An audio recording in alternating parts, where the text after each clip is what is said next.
$800 for a fountain pen? That's just crazy.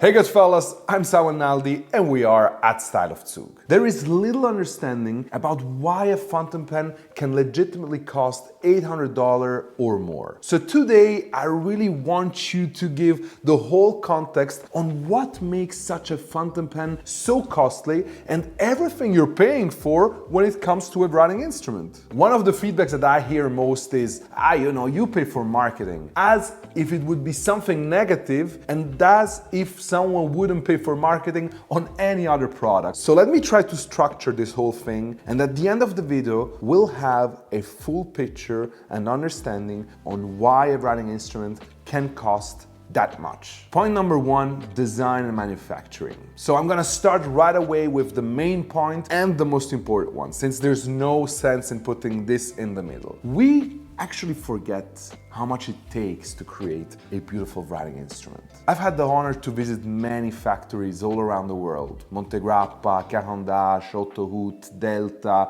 Mont Blanc. And believe my word when I say that it's one thing when you see the finished product on an e-commerce store and in a physical store, and it's something else when you see the bars of raw materials standing there and you know that they're gonna use those to then have these incredible writing instruments. And I mean, there's an incredible level of commitment from these factories, very special and specific know-how. And I'm gonna make two very short examples. Nib production, for example. You see, producing a nib means first of all investing a large amount of money into gold, then cutting out the shape of the nib, then hand engraving the stamp that you're gonna use to create the decoration on the nib, then stamping each nib, then shaping the nib, cutting it, putting the iridium point, hand setting a mask over that nib to create the two-tone finishing. Then there's an individual testing of the nibs to make sure that the writing instrument actually performs the way it needs to perform. Then it gets cleaned again. Then it goes into another QC, and then it finally arrives into the section where they prepare the writing instrument to sell it. Or you see, at the Mont Blanc house, we also saw a very clear example on how, for example, the Perdian Sun gets made. One thing is the final writing instrument in wood, beautiful, with all the metal finishings. But another thing is seeing that an instrument was made from raw material that once was just a piece of wood and a piece of metal. And that changes completely the perspective you have on the product. Even the simplest material like resin, for example, doesn't matter if it's torn or injected, it requires a large amount of handwork. Once the material is made, it's being inspected, pieces that are not worthy are being rejected, they're being hand polished several times until it reaches that shine that is needed for a Scribo or a Sailor or a Mont Blanc or a Graphon Faber-Castell. And again, the resin, for example, goes through a whole process and through so many steps, and that at the end of the day is the largest part that you see on the writing instrument, so it must be perfect. While the material might not sound that precious, the whole manufacturing until we get the final piece becomes precious. In addition to that, we have to count also the fact that companies, for example Mont Blanc, have put a lot of research and development into their own kind of resin to make sure that it has a certain depth and a certain color. And that also costs money, it costs energy, resources, people that work to make this happen, to make sure that when you buy a Meisterstück, you feel something special. But there's also intellectual work that is needed. A brand could just say, let's not take a good designer, let's just take a designer and then make pens. But the difference between a great designer or product manager and a good one can be huge. You probably know that a team of great designers is probably way more expensive than a team of just good designers. So the question is, are we gonna settle for average or are we looking for greatness? I personally always look for greatness, and I'd rather spend whatever amount more. Often it's not that much, by the way, because you gotta count that expense into the large distribution of those writing instruments. But then at least I make sure that I have something that is made by an extraordinary team that also goes beyond simplicity, and therefore that also means that they invest more into the product that they're creating. And there's a last important thing, and it's the cost of the machine that create those writing instruments. There's not only people working in the factory creating the pens or assembling the pens, but there's also people that engineer the machine. Machines break and have to be adjusted. Toolings have to be recreated because you can only use them as long as it's possible. The hand engraved stamp to emboss the nib at Mont Blanc can be used only for 8 hours in a row for production, which means you have to recreate that stamp over and over and over again. Let's go to the next point, research and development. I don't know you, but I personally want to buy products from brands and from companies that are investing into the future of their products and that want to improve their products year by year, not just making something for once and forever. And trust me if I tell you that even if you can't see it, most brands are constantly working on improving their writing instruments, their products, with details that are very, very small. But every little single thing that gets changed on such an instrument means that the whole process of production has to be changed. Making a change on a little detail has an impact on the whole instrument, on the whole product. So if we want to buy products from a company that is committed to the future of their products, we have to understand that they probably are also paying people that only take care of such things. And how romantic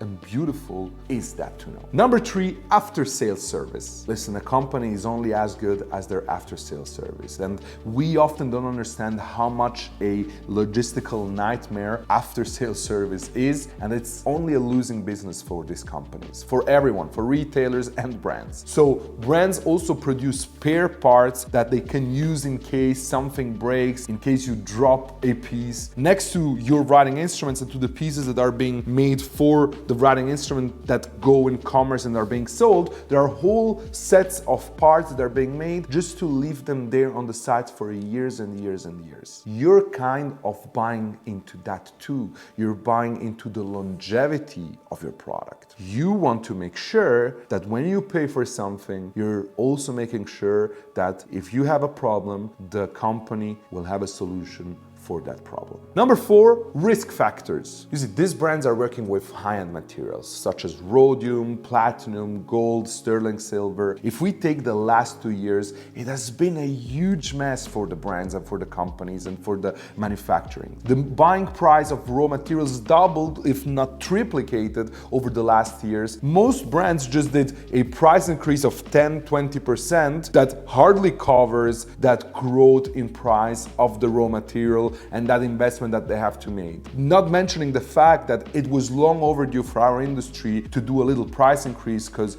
the price was stagnating since years and years. So think about that. If maybe a few years ago they had a little bit more margin, that changes over the year and they're gonna eat that margin with the price increase of the materials. So at the end, it's always balanced, and you want to make sure that you're working with a company that is calculating for the next 10 to 15 years. So we should be happy that we're buying a product for a company that is not calculating too narrow and that in a period of crisis doesn't collapse in 1 month, but is able to go through it and sustain their business in good times and also in bad times. And with that, I'm not saying that brands should exaggerate with the pricing and should just put high prices because of the risk factors, but there's gotta be a healthy way of calculating a product. And now I have just mentioned one risk factor, and I don't want to go through all of them or many of them, but obviously we've just faced a pandemic too. So this just showed us how important it is to be a financially stable company to guarantee for the future of your products. There's another 3 very important points that we need to consider. Are you ready for them? If yes, make sure to hit the subscribe button and follow us, because there's a lot of very exciting content coming up in the next days, weeks, months and years. I thank you so much for that, and welcome to this amazing community of Goodfellas. Number 5, people. Writing instruments are made by humans. Producing writing instrument is still a very niche art, which very few people around the world master. People have to get paid the right amount for the work that they put in. Discounts, bad price strategies, low understanding of the pricing will lead companies to cut salaries or even cut positions because they can't afford it. companies must have some kind of margins to move to be able to give a salary increase to employees that deserve it. And at the end, make sure that everyone is happy. There is a cost having good people, and it's good people that make these wonderful products that we love so much. From the president to the cleaner, everyone is important and worthy of being paid the right amount. Number 6, marketing. What is marketing? It's activities that company undertakes to promote the buying or selling of a product or service. So marketing is pretty much everything that at the end makes the product. It's not just advertising. It's key to have the best possible product on the market that then also has a certain kind of recognizability. When we buy something, most of us, we want to know that we have something of value. And the company that has the means to communicate, storytell, and market the product is a company that is delivering a product that goes beyond the price that you're paying. So marketing is of primary importance if we want to buy more than just a product, but rather a legacy. Look at the Meisterstück. You're not buying a black pen. You're buying a recognizable legend that is a faithful daily companion. And last point, Goodfellas, distribution. There is a long way for the product to go from the manufacturing facility to the retail store. Doesn't matter if it's own boutiques from the brand or if it's retail partners. If you want a quality retail distribution, and believe me, we want that because we want writing instrument and brands to become better, the service being better, you having the chance to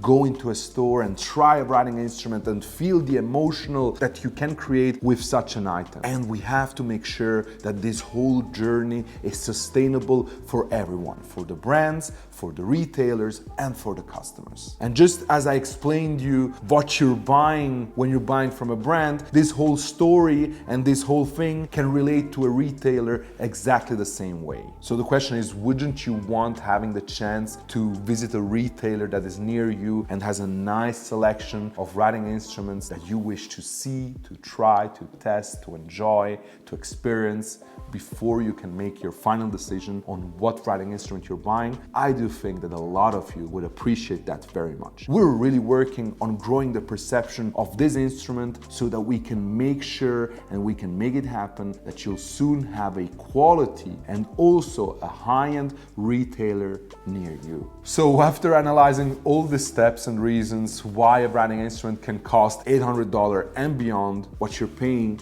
isn't actually that much. Am I correct? No company is perfect, and there is and shall always be room for improvement. But after visiting so many manufacturing facilities, I've started to realize that we are currently actually underpaying the products that we are buying. Therefore, even asking for a discount, you'll probably get it at most retailers. But is that the right thing to do? That's up to you to decide. What I know is that I want to see this industry rising and shining. So Goodfellas, next time that you see a writing instrument and you think at first sight, wow, that's expensive, just think of all these points that we have analyzed together and think about how much they have an impact on the price of a writing instrument, and that there are so many hidden details and hidden things that define the price of such a pen. There is always a reason why something has a specific price, and one criticism that we have to do to the brands